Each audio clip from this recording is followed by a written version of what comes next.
Hello, St. Joan of Arc families. Welcome to our Christmas Stories 2022. Before we start, find yourself a comfortable place to curl up, to watch, and to listen. For Christmas, we have two stories for you.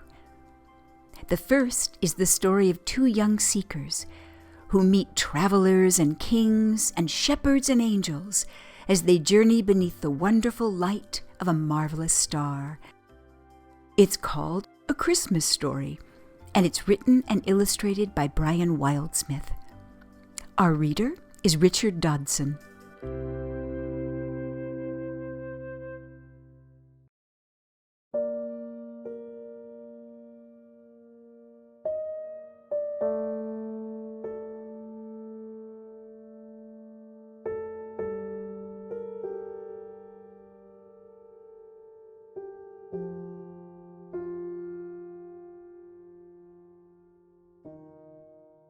Once, a long time ago in a town called Nazareth, a little donkey was born.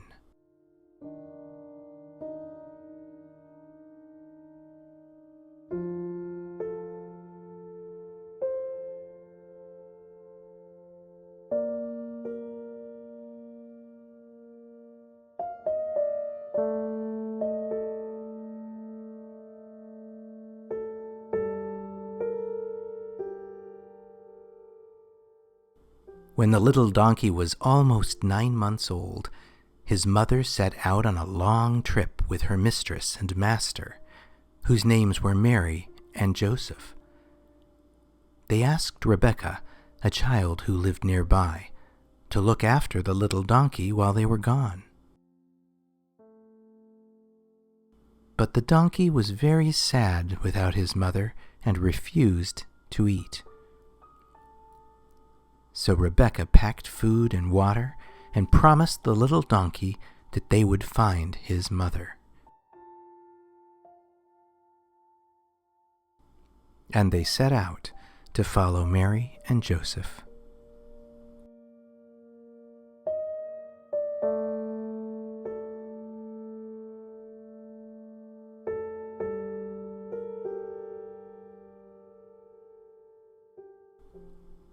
The roads were full of people traveling to various towns and cities.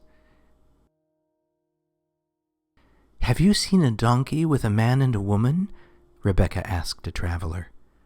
"Yes, they passed me on the road to Jerusalem," the traveler replied. Rebecca and the little donkey took the road to Jerusalem.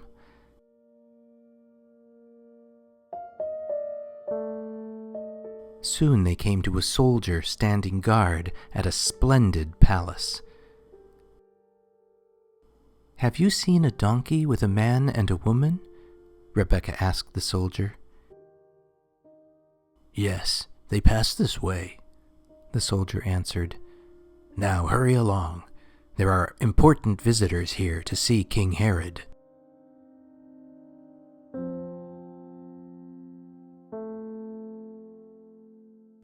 Rebecca and the little donkey continued on their way. In time, they met some shepherds keeping watch over their flocks. "Have you seen a donkey with a man and a woman?"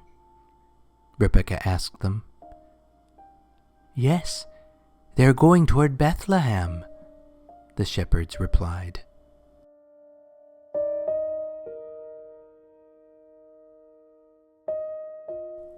So the little donkey and Rebecca went on. Suddenly, glorious music filled the sky, and then they saw a great star shining down on the little town of Bethlehem.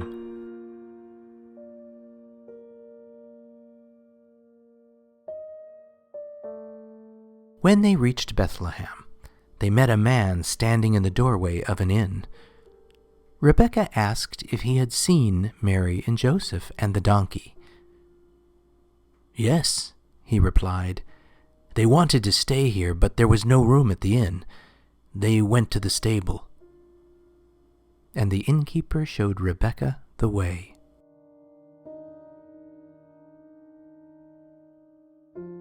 The stable was bathed in a wonderful light that shone from the bright star above. As Rebecca and the little donkey came near, they heard the sweet sound of a mother donkey braying and a little baby crying.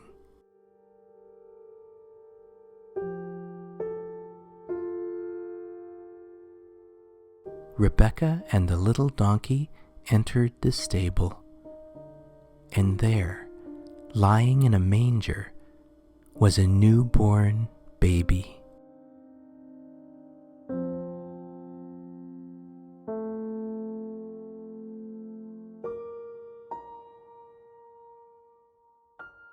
"What are you going to call him?" asked Rebecca. "His name is Jesus," Mary replied.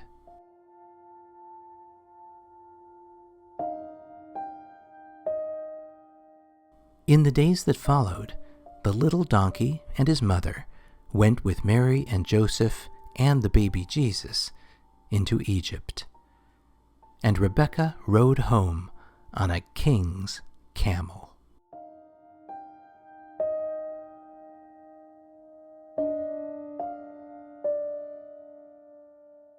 And it came to pass that Mary and Joseph returned to Nazareth, and there Jesus grew up, with Rebecca as his friend.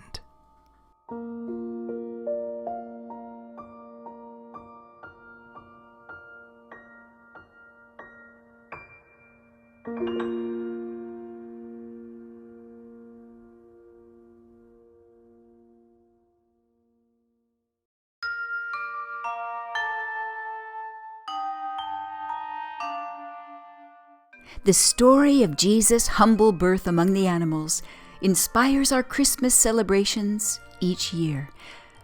What are your celebrations like? Do you decorate a tree, wrap presents, and plan a feast? Maybe you gather together and sing songs of joy and peace? It's a time that invites us into community and laughter and love.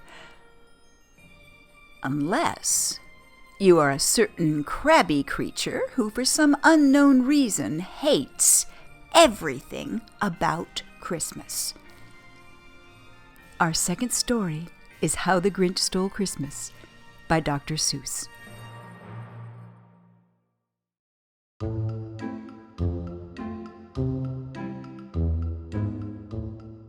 Every Who down in Whoville liked Christmas a lot.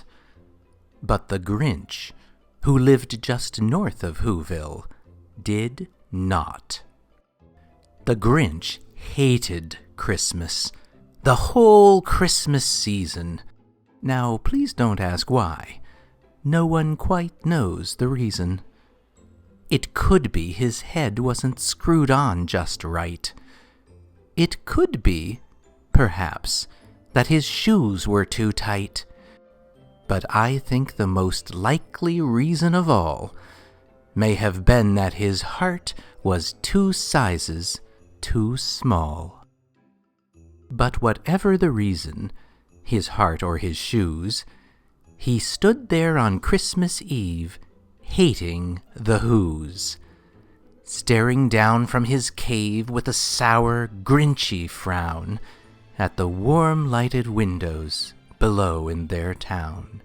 For he knew every Who down in Whoville beneath was busy now hanging a mistletoe wreath. And they're hanging their stockings, he snarled with a sneer. Tomorrow is Christmas. It's practically here. Then he growled, with his Grinch fingers nervously drumming. I must find some way to stop Christmas from coming.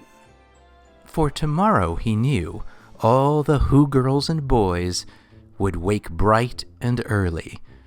They'd rush for their toys. And then, oh the noise, noise, noise, noise. That's one thing he hated. The noise, noise, noise, noise. Then the Whos, young and old, would sit down to a feast. And they'd feast, and they'd feast, and they'd feast, feast, feast, feast.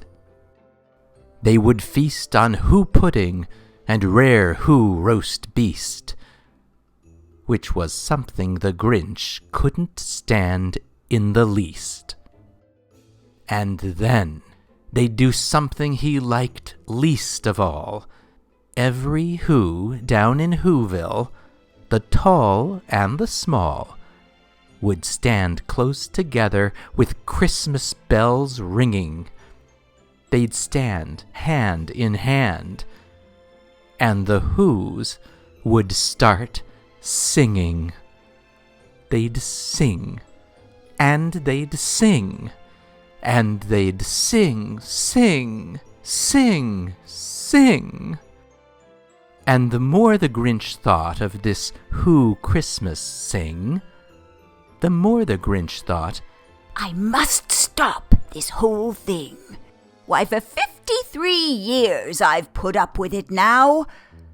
I must stop this Christmas from coming. But how? Then he got an idea. An awful idea. The Grinch got a wonderful, awful idea. I know just what to do. The Grinch laughed in his throat, and he made a quick Santa Claus hat and a coat, and he chuckled and clucked. What a great Grinchy trick! With this coat and this hat, I look just like Saint Nick. All I need is a reindeer. The Grinch looked around, but since reindeer are scarce, there was none to be found. Did that stop the old Grinch? No, the Grinch simply said, If I can't find a reindeer, I'll make one instead. So he called his dog Max. Then he took some red thread, and he tied a big horn on the top of his head. Then he loaded some bags and some old empty sacks on a ramshackle sleigh, and he hitched up old Max. Then the Grinch said, Get up! And the sleigh started down toward the homes where the Whos lay a snooze in their town. All their windows were dark, quiet snow filled the air. All the Whos were all dreaming sweet dreams without care, when he came to the first little house on the square. This is stop number 1, the old Grinchy Claus hissed, and he climbed to the roof, empty bags in his fist. Then he slid down the chimney, a rather tight pinch. But if Santa could do it, then so could the Grinch. He got stuck only once, for a moment or two. Then he stuck his head out of the fireplace flue, where the little Who stockings all hung in a row. These stockings, he grinned, are the first things to go. Then he slithered and slunk, with a smile most unpleasant, around the whole room, and he took every present.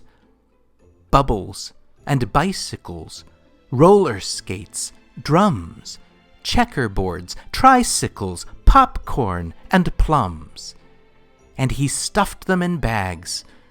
Then the Grinch very nimbly stuffed all the bags one by one up the chimbley. Then he slunk to the icebox. He took the Who's feast. He took the Who pudding. He took the roast beast. He cleared out that icebox as quick as a flash. Why, that Grinch even took their last can of Who hash. Then he stuffed all the food up the chimney with glee. "And now," grinned the Grinch, "I will stuff up the tree." and the Grinch grabbed the tree, and he started to shove, when he heard a small sound like the coo of a dove. He turned around fast, and he saw a small Who, little Cindy Lou who was not more than 2. The Grinch had been caught by this tiny Who daughter, who'd got out of bed for a cup of cold water. She stared at the Grinch and said, "Santa Claus, why? Why are you taking our Christmas tree? Why?" But you know that old Grinch was so smart and so slick, he thought up a lie, and he thought it up quick. "Why, my sweet little tot," The fake Santa Claus lied. "there's a light on this tree that won't light on one side. So I'm taking it home to my workshop, my dear. I'll fix it up there, then I'll bring it back here." And his fib fooled the child. Then he patted her head, and he got her a drink, and he sent her to bed. And when Cindy Lou Who went to bed with her cup, he went to the chimney and stuffed the tree up. Then the last thing he took was the log for their fire. Then he went up the chimney himself, the old liar. On their walls he left nothing but hooks and some wire. And the one speck of food that he left in the house was a crumb that was even too small for a mouse. Then he did the same thing to the other Who's houses, leaving crumbs much too small for the other Who's mouses. It was 1/4 dawn, all the Who's still abed, all the Who's still a snooze, when he packed up his sled. Packed it up with their presents, their ribbons, their wrappings, the tags and the tinsel, the trimmings, the trappings. 3,000 feet up the side of Mount Crumpet, he rode with his load to the tip-top to dump it. "Pooh-pooh to the Who's," he was Grinchishly humming. "They're finding out now that no Christmas is coming. They're just waking up. I know just what they'll do. Their mouths will hang open a minute or two. Then the Who's down in Whoville will all cry, boo-hoo." "That's a noise," grinned the Grinch. "that I simply must hear." So he paused, and the Grinch put his hand to his ear. And he did hear a sound rising over the snow. It started in low, then it started to grow. But the sound wasn't sad. Why, this sound sounded merry. It couldn't be so, but it was merry, very. He stared down at Whoville. The Grinch popped his eyes. Then he shook. What he saw was a shocking surprise. Every Who down in Whoville, the tall and the small, was singing, without any presents at all. He hadn't stopped Christmas from coming. It came. Somehow or other, it came just the same. And the Grinch, with his Grinch feet ice cold in the snow, stood puzzling and puzzling. How could it be so? It came without ribbons. It came without tags. It came without packages, boxes, or bags. Then he puzzled 3 hours till his puzzler was sore. Then the Grinch thought of something he hadn't before. Maybe Christmas He thought. doesn't come from a store. Maybe Christmas, perhaps, means a little bit more. And what happened then? Well, in Whoville they say that the Grinch's small heart grew 3 sizes that day. And the minute his heart didn't feel quite so tight, he whizzed with his load through the bright morning light, and he brought back the toys and the food for the feast.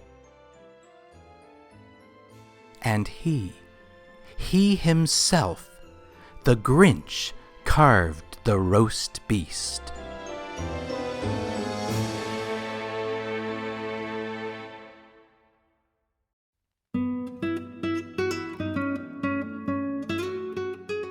Maybe Christmas, the Grinch thinks, doesn't come from a store. Maybe Christmas, perhaps, means a little bit more. May you carry the hope, peace, joy, and love of Christmas in your heart, today and each day throughout the new year. We wish you a Merry Christmas.